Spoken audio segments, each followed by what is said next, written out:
The mechanical man will be more than that. More than just a hired hand. Can't you see what this will mean to the world?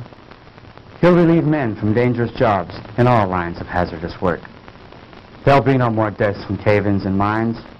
No losses from construction men falling to their deaths from skyscrapers. He'll take his place in these and many other positions where men lose their lives daily.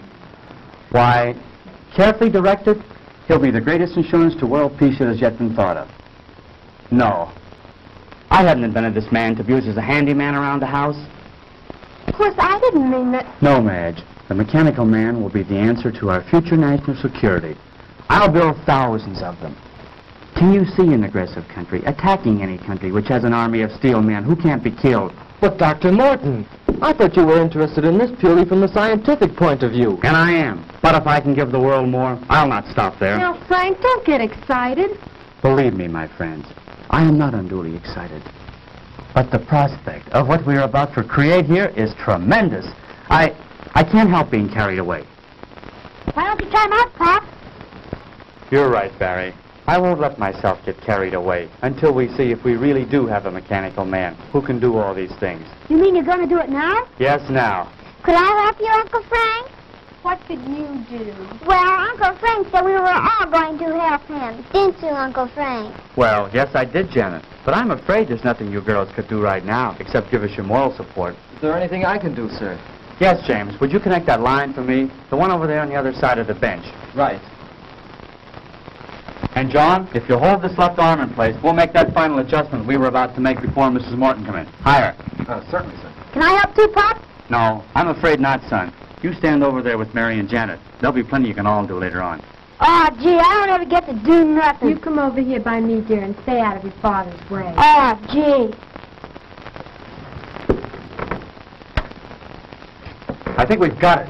That should do it, Dr. Morton. Well, I guess that just about gets it, sir. Good, good. Now we'll see if all our work has been in vain. Here, give me a hand.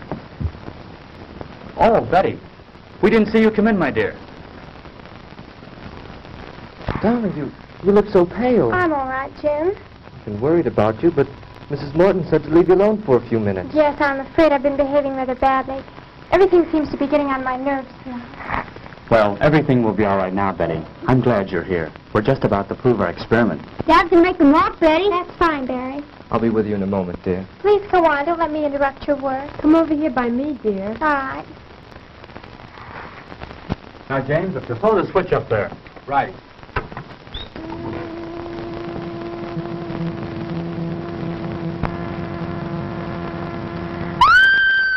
Quick, James, the switch. What is it, Betty? Tell us. It moved. It moved. Yes, I know. I was just about to set the man up and start him walking. But did you see that expression in his face? No, I don't know what you're talking about. There's no expression in his face, Betty. He's just a mechanical man. But he looked at me. I swear he was staring at me. There now, dear. You're all upset again. Come with me. Oh, I'm sorry, but I... Better take her upstairs, Madge. Give her a sedative. I will, Frank. Come with me, dear. All right. Shall I come along? No, James. I think it's better if we go alone.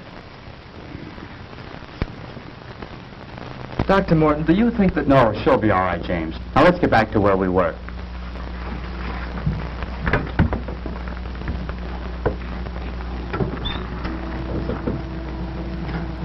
Hey, Poppy, move! I believe it's working, Dr. Morton. Oh, Frank, he does move. He does. Mary, let go of my arm. You're pinching me. Isn't it wonderful? He moved. He really moved. Now we'll see how he reacts to my directions. Oh, Frank, he almost seems human. Yes, this exceeds my wildest hopes. He's strong, too. Just feel the resistance in his arm. I can see what Betty meant now. I could swear I saw him sneer just then. That's nonsense. This is a man of steel, John. He has no mind, no willpower of his own. You're all overwrought. As you know, he's controlled by voice impulses. Take one step forward. Wonderful. Wonderful. Now walk forward. Return to the bench. I said return to the bench. Stop him, James. Back. Back to the bench. Oh, so that's the way you want it.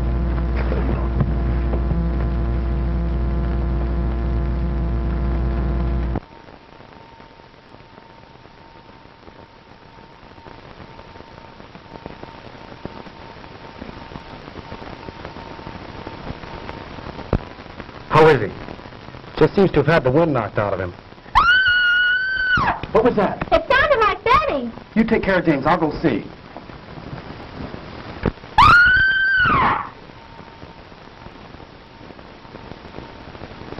Frank! Madge, what is it? Oh, it was terrible, terrible. The mechanical man. What about him, Mrs. Morton? He came into the room where Betty was resting. Go on. And he scooped her up in his arms and he carried her up. I came running down here as fast as I could. Come on, John. We've got to stop that thing. Yes, sir.